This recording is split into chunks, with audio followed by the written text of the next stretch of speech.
The moment the FBI snapped handcuffs around my wrists, I looked straight at my husband, Ethan Walker. I was waiting for him to tell them they had made a terrible mistake.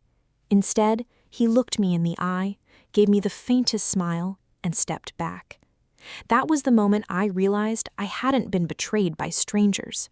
I had been destroyed by the man I loved. My name is Charlotte Bennett, and until 6 months ago, I believed I had the perfect life. At 30 years old, I had built a successful career as a senior financial analyst at one of Seattle's most respected investment firms. I loved numbers, strategy, and solving problems. My coworkers trusted me, my clients respected me, and I had spent years building a reputation that meant everything to me. Then there was my husband, Ethan Walker. We met at a technology conference in downtown Seattle 5 years earlier. He was the charismatic founder of a fast-growing software startup, confident enough to light up every room he entered.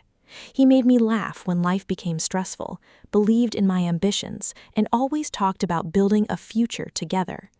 A year later, we were married. For the first few years, life felt almost perfect. Every anniversary, Ethan would hold my hand and say, "We're a team, Charlotte. Everything I build belongs to both of us."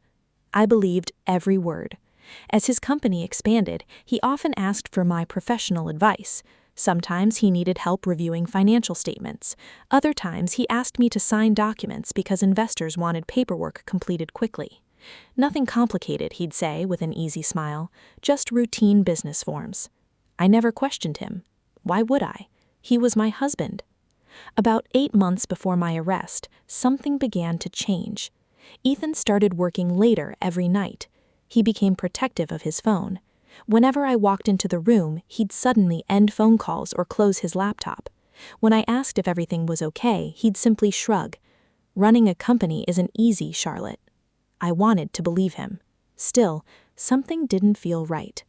One Friday evening, I suggested we take a weekend trip to the mountains like we used to. Without even looking up from his computer, he answered, "I'm too busy." That was the first time in our marriage I felt completely alone while sitting beside him. The following Monday changed my life forever. At exactly 6:12 a.m., someone pounded on our front door. The knocking was loud enough to shake the walls. I opened the door, still wearing pajamas. 6 FBI agents stood outside. One stepped forward. "Charlotte Bennett?" "Yes." He handed me a federal warrant. "You are under arrest for wire fraud, identity theft, money laundering, and conspiracy involving multiple shell corporations." I stared at him. "I'm sorry, what? There must be some mistake." "There is no mistake, ma'am." Before I could react, another agent placed handcuffs around my wrists. My heart began racing. I turned toward the staircase. "Ethan!" He appeared at the top step, fully dressed, almost as if he'd been expecting this moment. "Ethan, tell them," I cried. "Tell them I've never done any of this." He slowly walked downstairs. For one brief second, I thought he was coming to protect me. Instead, he stopped several feet away. His expression was cold, controlled, almost emotionless. "If Charlotte is innocent, I'm sure the truth will come out." That was all. No defense, no outrage, no attempt to stop them. Nothing. As the agents escorted me outside, television cameras were already parked across the street. Neighbors watched from their front lawns. Within minutes, my face was everywhere. The headlines spread across every news station. "Seattle financial analyst accused of multi-million-dollar fraud."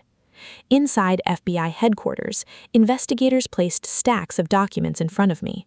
Bank records, corporate registrations, wire transfers worth millions of dollars. Every account had my name. Every signature looked exactly like mine. Every company listed me as the owner. "This isn't possible," I whispered. "I've never seen these companies before." The lead investigator leaned forward.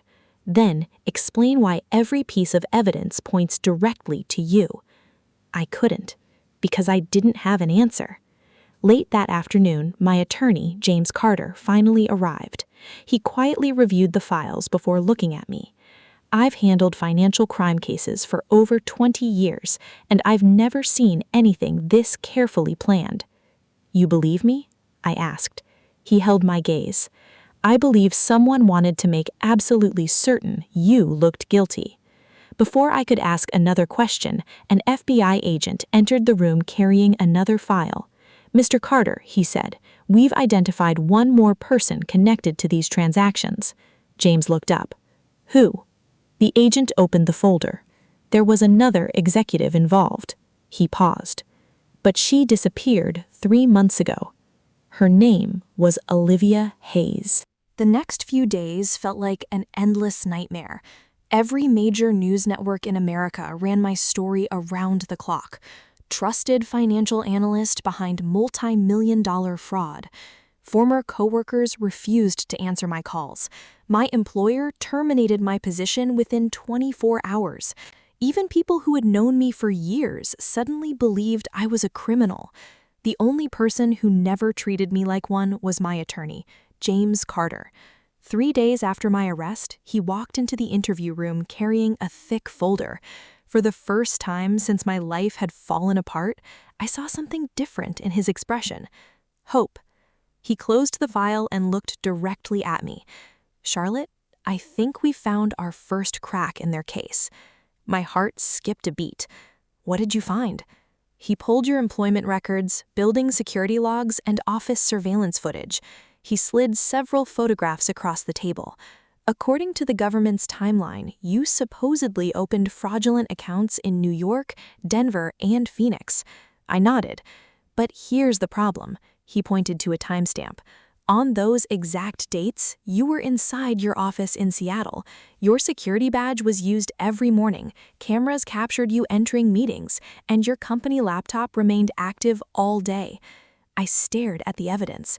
"So, someone used my identity while I was at work?" James nodded. "Exactly. For the first time, I felt like someone believed me."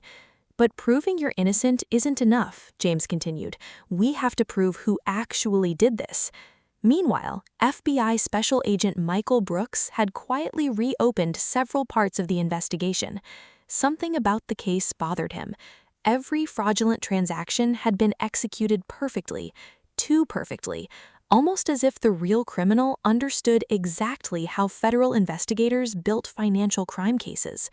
Late that afternoon, Michael entered the interview room. He placed a photograph on the table. "Do you know this woman?" I looked down. A brunette in her early 30s smiled at the camera. "No. Her name is Olivia Hayes." Michael folded his arms. "She used to be Ethan Walker's chief financial officer." My eyes widened. Ethan never mentioned her. "He wouldn't." Michael's voice became quieter. "She resigned 3 months ago, then disappeared." Disappeared? No forwarding address, no new job, no social media activity, nothing.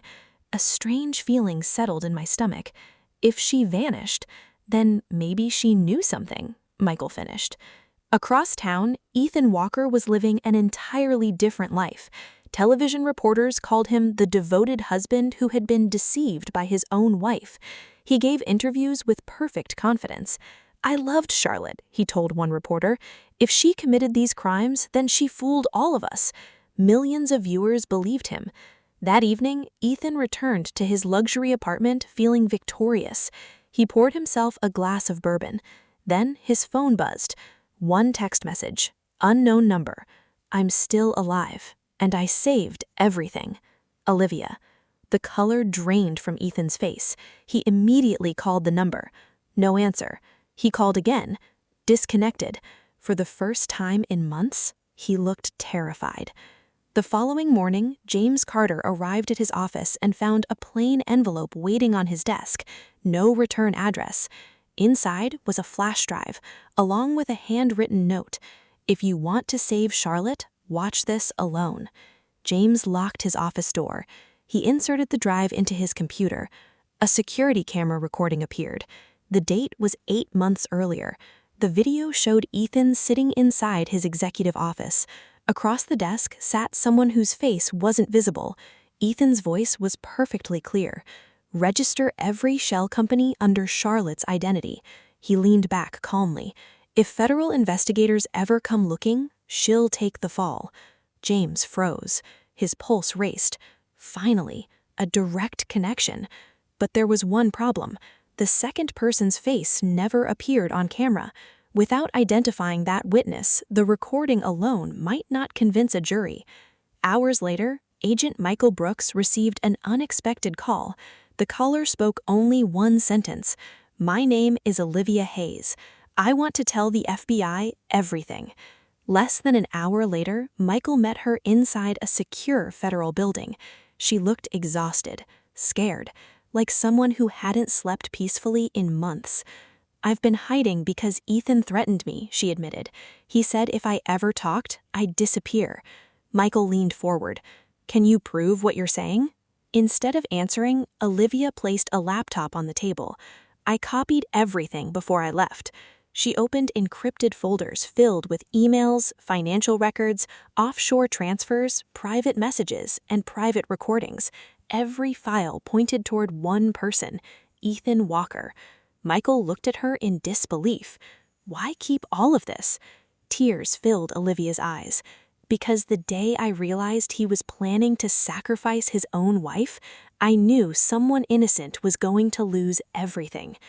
Michael immediately contacted James. "This changes the entire case," he said. James agreed. "But we have almost no time. Charlotte's trial was scheduled to begin in just 4 days. If they failed to authenticate every document before then, the jury might never hear the truth." Meanwhile, across the city, Ethan received another message. This one contained only 6 words. "See you in court, Ethan." His hands began to shake, because he finally understood something. The woman he believed had disappeared forever was coming back. And this time, she wasn't coming alone. The morning of Charlotte Bennett's trial, the steps of the U.S. District Court in Seattle were packed with reporters, cameras, and spectators. For weeks, the media had painted her as the brilliant financial analyst who masterminded a multi-million-dollar fraud scheme. Now everyone wanted to witness the verdict. As U.S. Marshals escorted Charlotte into the courtroom, Charlotte noticed Ethan Walker already seated beside his attorneys. He looked calm, confident, as if he'd already won. When their eyes met, Charlotte searched his face for even the smallest trace of guilt. There was none. Judge Robert Anderson entered the courtroom and the trial began. The federal prosecutor spent hours presenting evidence: bank statements, wire transfers, corporate filings. Every document carried Charlotte's name. Every signature appeared authentic. When the prosecutor finished, he looked toward the jury. "The evidence proves beyond any reasonable doubt that the defendant orchestrated one of the largest financial fraud operations in this district." Charlotte lowered her eyes. For a moment, it felt as though the entire world believed she was guilty. Then James Carter stood. "Your Honor," he said confidently, "the defense would like to call its first witness." The courtroom doors opened. Every head turned. A woman walked inside. Ethan's expression changed instantly. His confidence disappeared from his face. His hands tightened around the edge of the defense table. It was Olivia Hayes. After taking the oath, Olivia looked directly at the jury. "I served as Ethan Walker's chief financial officer for 3 years." She paused before continuing. "I am here because an innocent woman almost lost everything for crimes she never committed." The courtroom became completely silent. Olivia described how Ethan secretly created shell companies, opened fraudulent accounts, and used Charlotte's identity to hide every illegal transaction. Then James displayed the encrypted emails recovered from Olivia's laptop. Each message showed Ethan personally directing the fraud. The prosecutor immediately objected. Those files could have been manipulated. James nodded. "We expected that objection." He called the next witness. Defense calls FBI Special Agent Michael Brooks. Michael walked to the stand carrying a thick forensic report. "Our cybercrime division examined every email, recording, and financial record recovered from Miss Hayes' computer."